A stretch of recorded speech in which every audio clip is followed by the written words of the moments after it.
TorontoTV, and today I'd like to introduce you to one of our new hosts who will be joining our team, Anita Lee.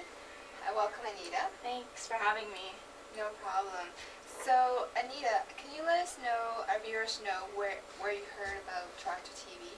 Well, I was on this listserv for an arts and entertainment network. I think it's specifically for Asian Canadians, and I signed up and I found out about this opportunity, and I decided to go for the interview, and I got the job. So you came for the interview just last week? No, it was actually prior to the holidays. So I met with Joseph probably mid-December. Yeah. And were you born here?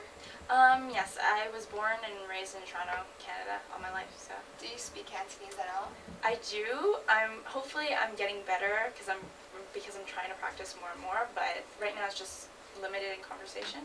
Who would you say you practice with? Do you speak it with just your family, or do you have Cantonese or Mandarin friends? I have a lot of Cantonese and Mandarin friends because I live in Scarborough and there's a high population of Cantonese people. But I also try to speak at home, and I have one person in particular that I practice it with a lot. So. Who's that? That's just my best friend, actually. Oh, okay. Yeah. And do you have a big family? No, not at all, actually. It's just your typical 4-person family: mom, dad, older sister, and me. So 2 girls. Yeah. Did your parents, the typical Asian family usually wants a son? Did your parents want a son? No, I don't think so. I think my mom and dad are totally both in love with me and my sister, and we each bring something different to the table. So they were really happy with 2 daughters. Yeah. And are you close with your parents, would you say? Oh yeah, I'm so close. Like, my mom and my dad are my best friends, and as well as my sister, so I'm pretty lucky. Wow, that's great. Yeah. Because I don't know how it is, but how old are you? I'm 19, actually. Yeah. Especially around that age, I find a lot of kids, they're getting into their own skin and getting comfortable with themselves and finding out about themselves, and they kind of stay hidden from their parents. But that's really great. Yeah, I've never actually had that problem because I've always had a close relationship. So, I don't think I've been the rebellious type or anything. Were your parents born here? Well, my mom came when she was 12 and my dad came when he was 18. So they're relatively very much integrated into Canadian society. So they're really Canadianized, and that's why I guess I'm the way I am. I'm basically Canadian upbringing. So, yeah. That would explain a lot. Yeah, because a lot of people say that. I guess being raised in the Western society, they're more lenient, whereas from the East, they're more strict, and definitely. They're very by the book, and you have to be this way, especially because you're a girl. Yeah. But I know a lot of my friends had that problem, but I was lucky, and I just have a lot of freedom to do what I want to do. So I'm just really lucky in that respect. Yeah. And so what is it that you do? Are you still in school? Yeah, I'm actually attending University of Toronto St. George at Trinity College, and I'm currently taking International Relations and Asia-Pacific Studies, and I'm also minoring in English, and I'm in my 2nd year. So you're studying International Studies? Yes. So studying International Relations, do you plan on working in Canada, or do you plan on working somewhere else in the future? Well, my ultimate aspiration is to become a broadcast journalist. So hopefully, my ideal is to become part of the East Asian Bureau or the Beijing Bureau and be a foreign correspondent for a major news network and go overseas and report on news in that the Asia Pacific area specifically. So probably in the beginning I'll start off local, and hopefully I'll expand my horizons and eventually go overseas to do journalism. So. So you do want to focus on Asia? Yes, definitely. So, because for me, it's very much part of who I am, to be integrated. I was raised Canadian, but my ethnicity is ultimately Chinese, so I just like to merge those two, and I think it's something that I'd really enjoy doing because I'd feel more complete in that sense, so, yeah. That's very admirable that even though you're raised here and, you were born here, that you still want to keep in touch with your roots. Yeah, definitely, thanks. And do you think, as a result of living in Canada as opposed to America? Because I know in America, and I met a lot of Asians in the U.S., where they don't consider themselves Asian. They consider themselves American. And I think being raised in Canada, because there's so many different ethnic backgrounds, and we maintain that with the little Italy or the Chinatown, that we remain becoming true to our culture. Do you Yeah. think that has a big part to do with it? Actually, yeah, that's actually a really interesting point. I never thought about that sense, but I actually very much agree with that statement. But for me personally, on a personal level, it's more that I was raised in a Canadian manner, but at the same time, my parents always encouraged me to learn more about my background and just encouraged me to practice my language, or the language that like my parents spoke back home. So I just think that's what enabled me to maintain the passion that I have for my roots and my parents' home country. So yeah. Do you guys watch Chinese television at home and sing Sometimes. karaoke? And Sing karaoke. Sometimes I do, but to be honest, I do prefer English language television. But recently I saw Mogando, which is Infernal Affairs. It's starring Andy Lau, and I really like that movie. So I'm starting to become more familiarizing myself with pop culture in East Asia. So, but right now, not my favorite thing, I have to say. Speaking of Chinese and English movies, there's a current movie out right now called Departed, and it's getting a lot of recognition. And a lot of people don't know, but the original film was from Chinese. Yeah. And Andy Lau was in it. That's the one that I actually just saw. Is that what it's yeah, called? that's exacally it. Okay. I haven't seen the Chinese version, so I don't know myself what it Yeah. was, but I heard, like, compared to the English one, the Chinese one, the people who have actually seen the Chinese one compare it, They say it's they better, say right? it's much better. Yeah. Well, actually, I don't know. I think I have a bit of a bias because I saw The Departed first. I saw it in the theaters, and I thought that was amazing. So probably the second time around when I saw it, I knew the outcome. I knew it was going to happen, and so ultimately I prefer the English language version too. And probably because I recognize the stars more. Right. So yeah. So, going back to your mentioning of international relations and journalism, is that why you're interested in hosting with TorontoTV to get practice and exposure? Definitely. I think this is an awesome opportunity for me to engage myself in the broadcasting industry, and I'm just so grateful that Joseph and everybody at TorontoTV gave me this opportunity to actually do this and meet great people like yourself. I think it's really good experience for me personally because I've had a lot of experience in print journalism, in internet journalism, but I've never actually had any on-air time, so it's great. This is my first time and I'm enjoying it. So yeah. You mentioned something about radio. Have you done radio broadcasting before? I haven't done radio broadcasting per se with as in hosting, but I volunteer at my university radio station, and it's called CIUT-FM. It's in St. George campus, and I've done some workshops there. I've aired some music and just kind of learning the ropes along the way, but it's a volunteer thing.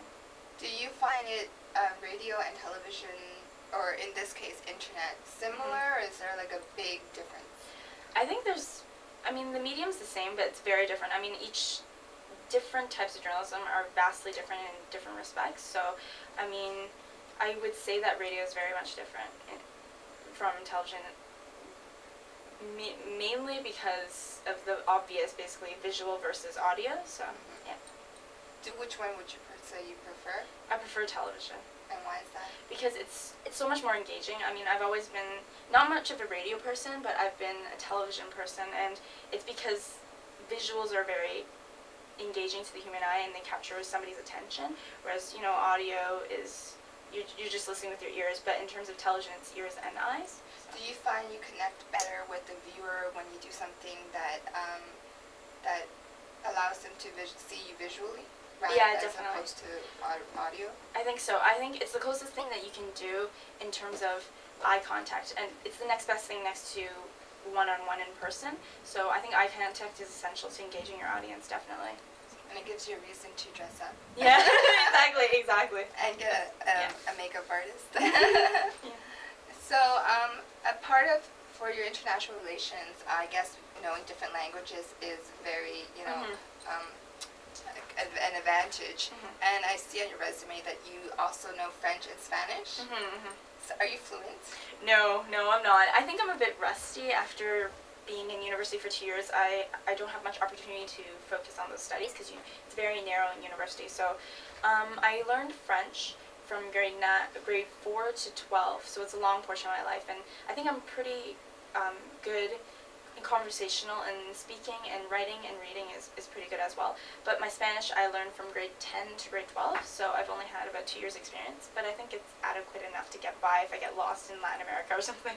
Have you ever gone to another country where you had to practice using those languages? Oh yeah, definitely. I mean, I'm fortunate enough that my father has brought my family and I all across to so many places around the world. So I've been able to use, French in Paris. I've been able to use Spanish, and most recently where I came from, which is Honduras in Central America. So I've been really fortunate to be able to put those language skills into use. So that's great. Yeah. What does your father do that allows you to travel this way? He's an engineer, or specifically mechanical designer, so you can call him an architect. And he owns his own business called Phoenix Design, but he also works for another company called Tamcal. So yeah. Wow. Yep. I also see on your resume that you also have CPR experience. Yeah. And is that something you took out of interest, or was there someone that close to you that has heart or health problems that you felt the need to prepare yourself in case you were put into that situation? Well, I think CPR is pretty essential for everybody to know, but I don't know anybody personally who has heart problems that compelled me to learn CPR.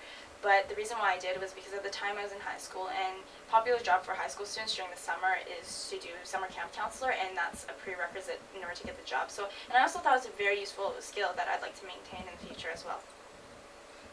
Can you give us a little more background of your work experience? With respect to journalism, or just in general, just so we can get a feel of what you've done. Well, actually, I haven't had so much formal work experience. I currently work at the University of Toronto. I work at Trinity College's Grand Library. I shelf books, pretty much, that's it. And I also work as a University of Toronto Heart House ambassador, which I basically welcome students, faculty, just guests into the university and get them acquainted with the center of the university, which is Heart House. So you could do a whole bunch of stuff there, like athletics and different clubs and committees. But in terms of journalism experience, it's extremely extensive. I mean, I've had experience now in internet/television journalism. I have experience in radio journalism, as I said before, and print. I've written for the Toronto Star, and I've also interned at CTV Television Network, actually. I've been fortunate to have a lot of these experiences, and altogether they culminate to make me want to pursue journalism even more, solidified my decision to become a journalist. So working at, you said CTV? Yeah. So how did you get into that? Well, during high school we have this summer co-op program, and what occurs is that I said to my counselor that I was interested in journalism and broadcast journalism specifically. So I got a summer co-op opportunity there, and I was a research and archives assistant, and they hired me after that because I guess they were impressed with my skills. So yes.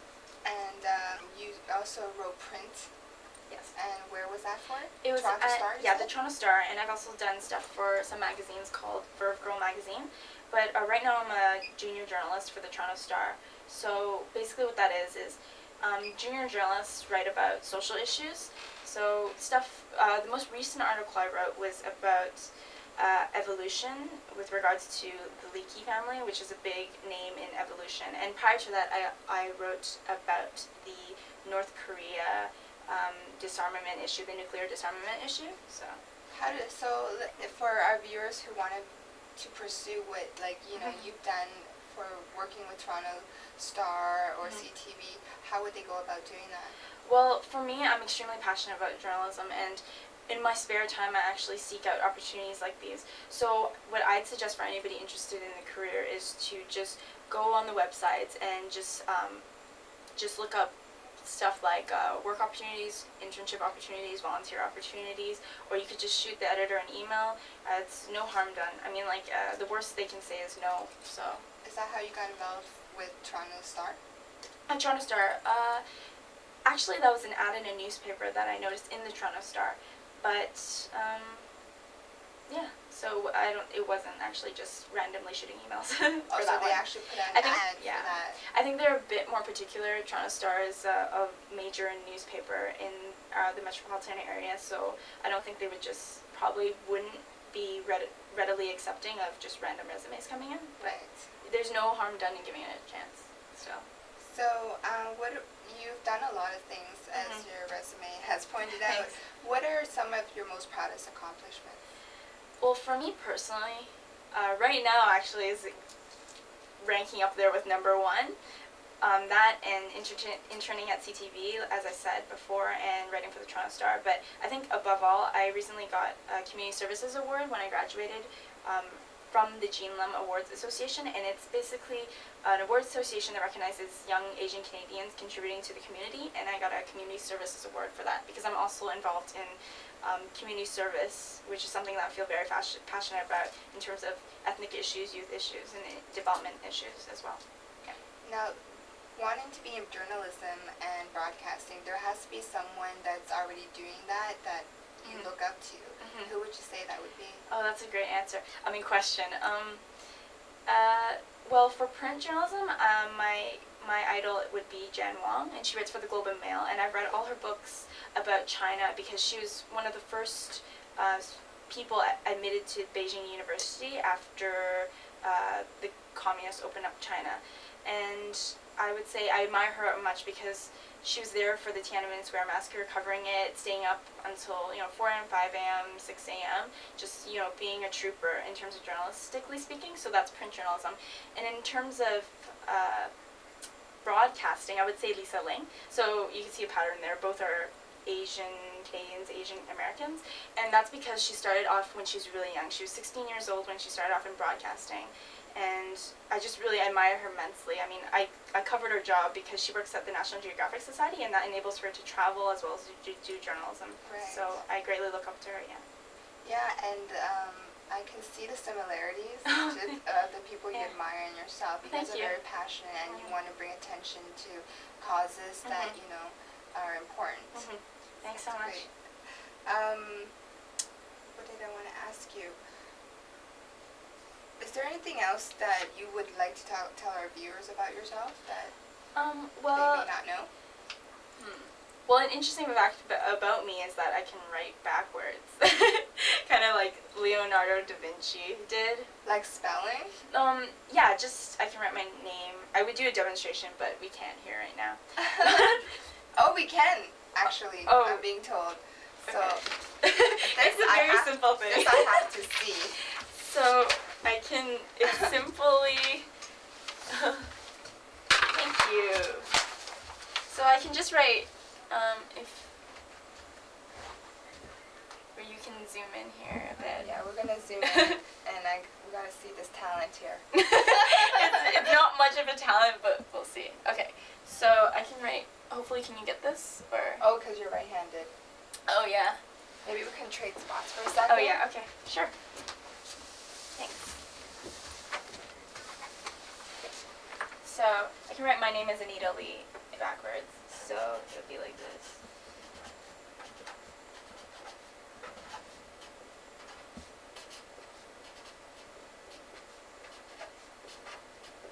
Yep. So that would be it. That's it backwards. So if you put this in a mirror image, wow. you'd be able to see it frontwards. That's just a random fact about me. I mean. Yeah. Oh, I get it. So, Yeah. so like if there was a mirror, you you can actually see that. That is it's so just a quirky cool. thing. Thanks. When did you realize you had this talent? I don't know. I've always been adept with the English language, and I think I was playing around, and I realized I could do it pretty well. And it's just something. It's just a fun party favor thing where I just go up to people and say, "Hey, I can write backwards." So that is so funny. Yeah. I'm just flexible. That's what I found out about myself. That's one good. day trying to scratch an itch. That's useful. So when you start working on hosting Toronto TV, is there an actual segment or a topic that you want to focus on? Well, I'm actually wanting to do a travel show because, as I mentioned before, I've done extensive traveling with my family, and I already planned a segment coming up, and I'm going to cover my most recent trip because I went on a cruise to Belize and Honduras, which is in Central America, and what I want to bring to the audiences is just a taste of the world, and not only that, not only covering tourist sites and food and culture, but I also want to shed some light on the developmental issues because, as some of the viewers may know, Belize and Honduras and many other countries are actually developing countries, and a lot of them have a big economic disparity between the rich and the poor. So I just want to shed some light on issues, just social issues going on in different countries as well. It's going to be a very interesting and informative show, Thank so you. we look forward to that. And one last question I want to ask you, since it is still early in the new year, what's your New Year's resolution? I think I just want to maintain a positive outlook for the rest of the year and maintain a healthy lifestyle, keep up my exercise, try to eat healthier even though that's difficult because I love sweets, and just hopefully I'll do a good job for the Toronto TV and I won't let you guys down. That's it. I really doubt you will. Thank you. Well, thank you so much for being here, Anita, and we really look forward to seeing your show next week. Okay, thank you for having me.